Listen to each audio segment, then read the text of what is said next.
Shirley here with Jupiter point of Thales, and this is midheaven 3 degrees Sagittarius ruled by Jupiter and ascendant 19 degrees Aquarius ruled by Saturn. That applies to conjunct Neptune. Basically, yes, less than a minute of conjunction. They actually pretty conjunct. Mars hour, and this is moon night. Moon is 23 degrees Cancer.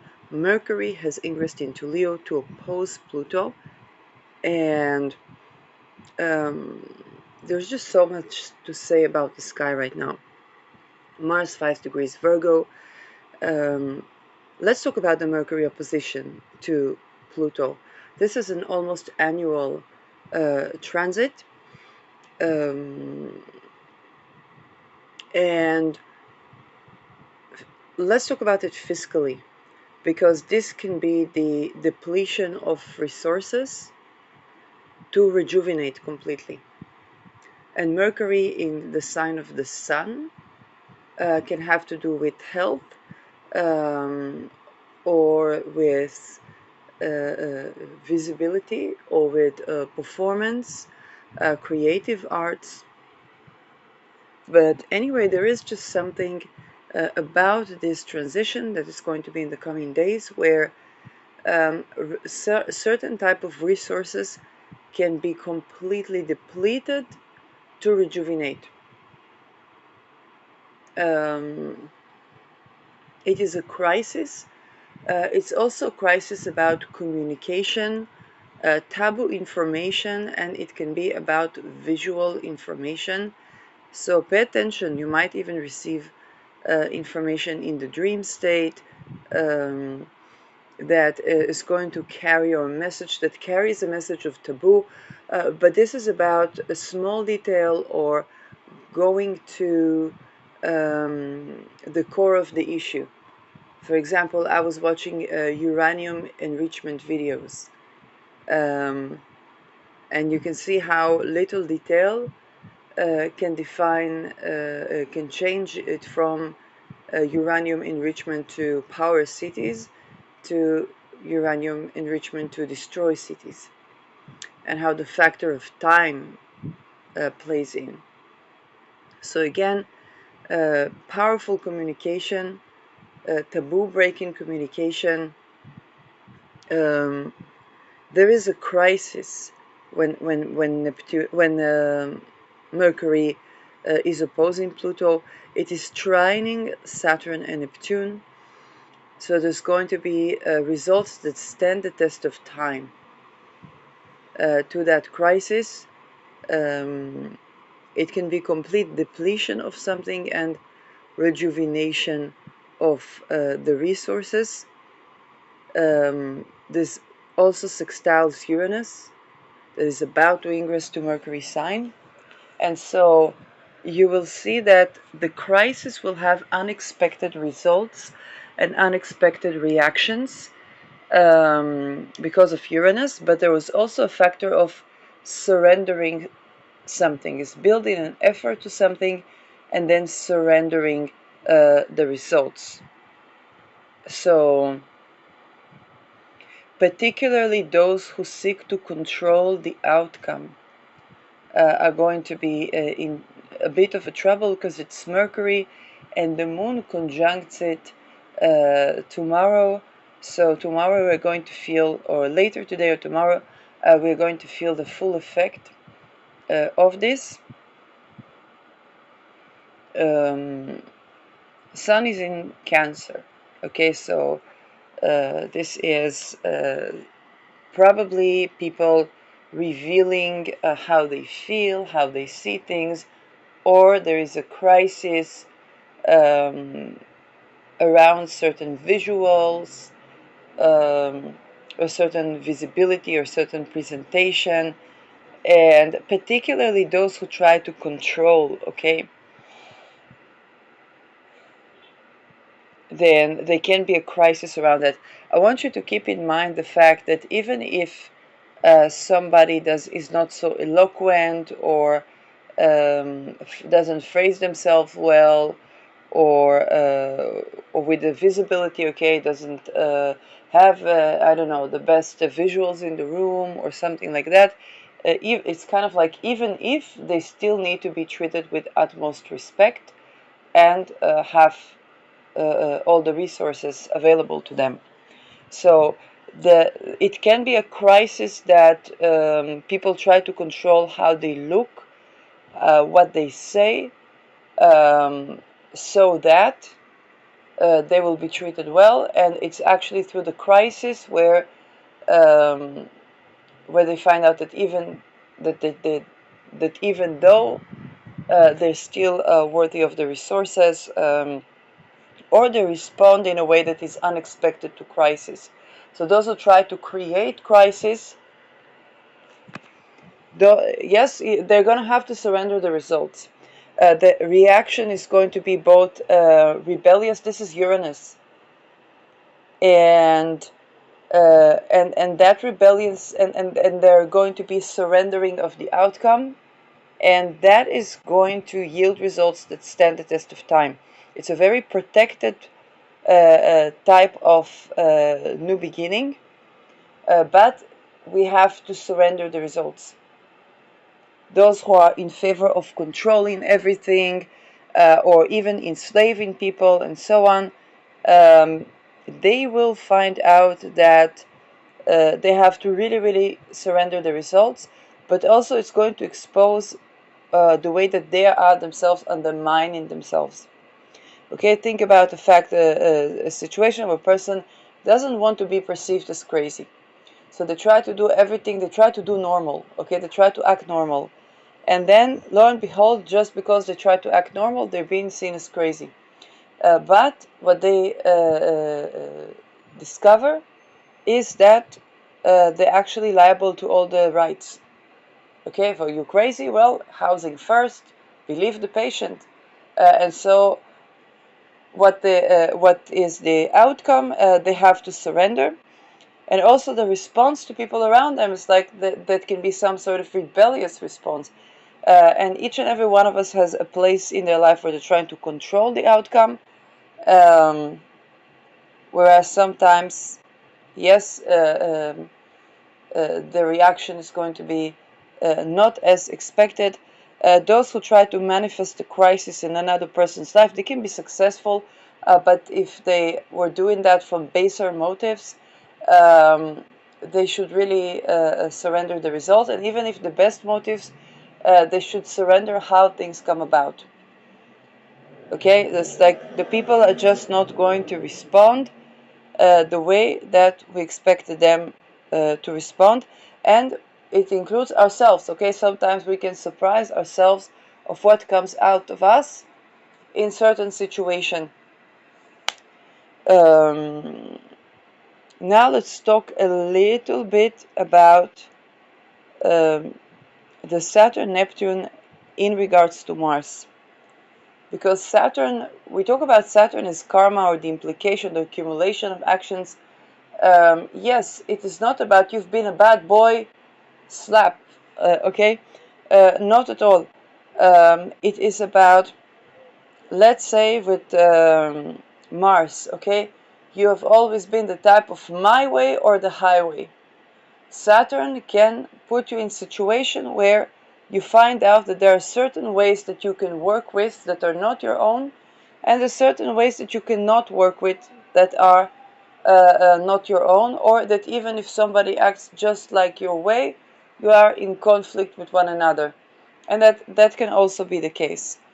On the other hand, if you've been the type of person that would always be adaptable, okay, some of you may have a rebellious streak, and this is not just Uranus, it's also Saturn, saying, no, I stand my ground here, I actually go about it in my own way, and whatever the structure, it should accommodate for me having my own way.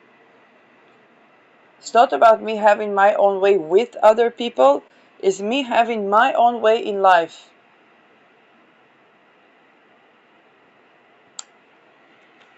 And those structures that don't accommodate for that, yes, might be in a little bit of a dissolution karma. Now, this is Saturn Neptune, they sextile Uranus. Okay? They sextile Uranus. It's not a square with Uranus. And Saturn conjoining Neptune is Saturn dissolving in Neptune. Both incarnate in a dream, but also dissolving in Neptune. Which means that you want to think about the old adult person that says, oh, but this is life. You have to work, you have to this, you have to that, you're gonna have to fund for that, and then you say, well, it is my civil duty to expose the fact that you have been running a human trafficking pedo ring where you've trained so and so people for so and so intelligence as a cult of extortion. This is bothering with my finances, with my work, with my ability to make an income, with my investments, with my yield, with my real estate. And it's going to be the younger person that tells it to the older person. And Saturn is sextiling Uranus. It's not squaring Uranus. So, again, if you try to violate, enslave the sovereignty of people, this is where you'd have to, yes, surrender for the results. Some people try to do identity theft. What comes out is even more I am, a giant megalithic wave of I am, en masse, as a reaction response that neither the people that were supposedly the victims nor the perpetrators were even foreseeing.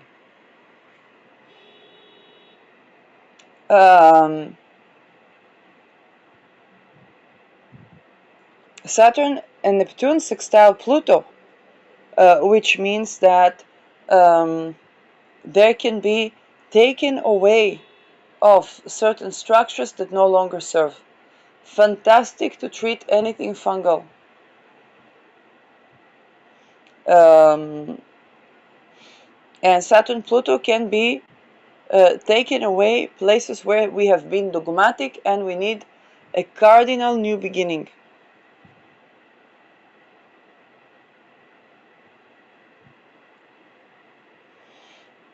So for everybody it's going to look differently.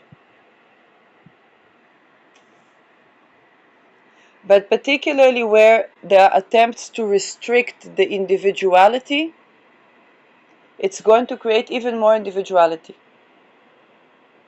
Uranus is trining Neptune and is now from Taurus, so we have the final waves of the Taurian. Okay, the final, and again, the best way to summarize Uranus in Taurus is the fluids that you trade in the sex trade don't smell the same, they don't taste the same, and they are not healthy in the same way. And this is, from the perspective of Uranus, a scientific revolution in understanding candida structures, STDs, and anything that does not pertain to will and consent. Okay, AIDS does not come because people have gay sex, but because of rape that for that goes to the bloodstream. Okay,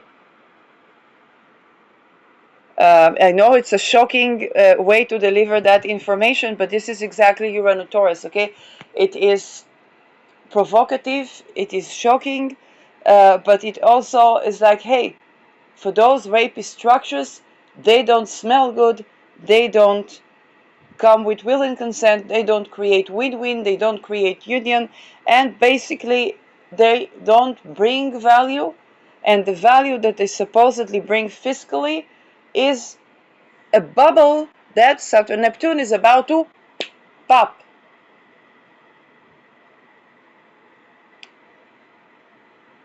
The best curation for AIDS is don't rape children.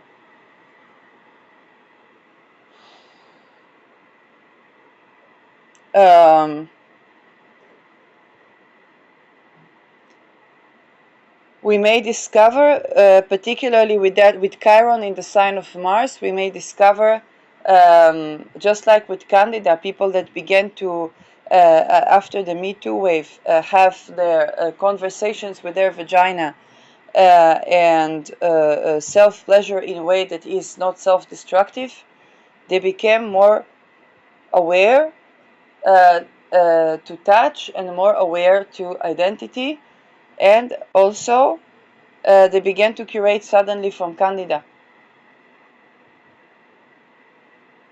So you see, there are traces in the physical where something goes wrong.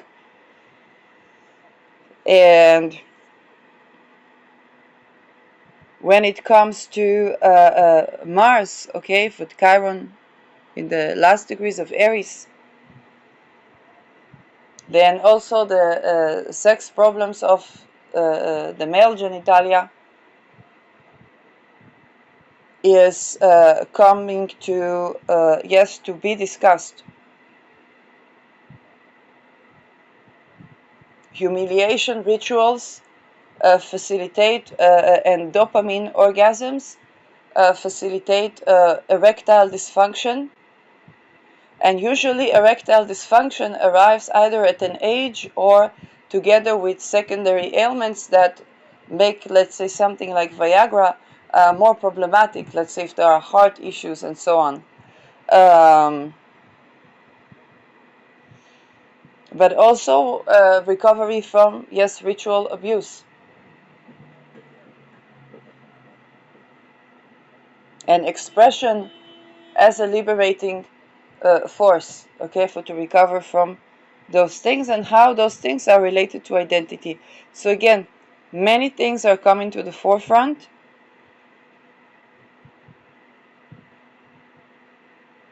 And those who try to, yes, oppress people, whether identity, sexuality, but also will and consent. Okay, if a sexual identity cannot come without will and consent. If we don't have will and consent, we have no identity. So this discourse about sexual identity is even futile. Identity can only emerge from a place where the yes, no, and maybe of a person is respected. And yes, with that I'll end.